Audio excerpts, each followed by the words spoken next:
In the end, I chose 2 Republicans, Vice President George Bush and the Senate's Republican leader Bob Dole, and 4 Democrats, former Senator Gary Hart of Colorado, Congressman Dick Gephardt of Missouri, Senator Joe Biden of Delaware, and Massachusetts Governor Michael Dukakis. The final criterion for this choice developed in the course of reporting. I wanted the candidates who made that final turn in the road, who got to the point where they could say, "Not only should I be president, I am going to be president." At that point, their idea of their own lives would change, had to change. They had to see in themselves a figure of size to bestride a chunk of history.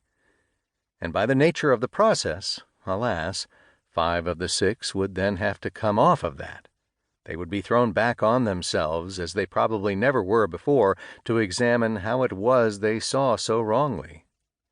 The 6th, God help him, would be thrown back on himself in an even more fundamental way. He would have then to become the president he saw in himself. This is the drama I proposed to follow. By its nature, then, the project had to exclude some credible and charming candidates whose lives I dipped into but ultimately could not follow. The omission I most regret is Jesse Jackson, whose story is surely as fascinating as that of any man who has campaigned for the White House. Alas, I came to Reverend Jackson late, and I was never able to slow him down long enough to make him understand that help was required. We never got to the level of candor that was essential, and so in the end, it seemed better not to write about someone I did not know well. With the others, I have tried to tell their stories in 2 ways: as fairly as I could from the outside, and as empathetically as I could from behind their eyes. In doing so, I have tried not only to show them, but to show what our politics is like, what it feels like to run for president, what it requires from them, what it builds in them, what it strips or rips from them. The book begins with the lives of the 2 older men, the Republicans, Bush and Dole, and expands in Book 2 to include the 4 Democrats. By Book 3, the stage is set, the race begins in earnest. The lives come together in one flooding tumble. The epilogue tries to sketch the lives as they emerged from those rapids, to see what changes were wrought. I would like to make note here of my reporting techniques. The narratives are based on interviews with more than 1,000 people. Every scene in the book has come from first-hand sources or from published sources that were verified by participants before my writing began. The narratives were rechecked for accuracy after the final words were written. Where dialogue is quoted, the quotes have come from a person involved in the conversation, usually the person making the statement. In most cases, the quotes have been read back word for word to the sources involved to check them once again for accuracy and fairness.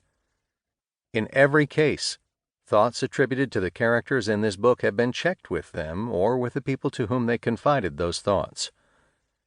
Every section of this book has been read back to the candidate, to a family member, or to closest aides, whoever seemed likeliest to know about the events described, and who would give the time. Some family members and aides to these candidates have helped me, literally, 50 or 60 times. They know almost as much about this book as I do, and I will always be indebted to them for the time they gave, for the trust they reposed in me, for their patience with my urgencies, and the kindness with which they treated me. A project of this size must progress with many hands on its back, and there are some who deserve more thanks than I can ever give. No author can have had better support from a publisher than I have had from Random House, especially from my editor, David Rosenthal, whose strength and intelligence helped propel this project from the first.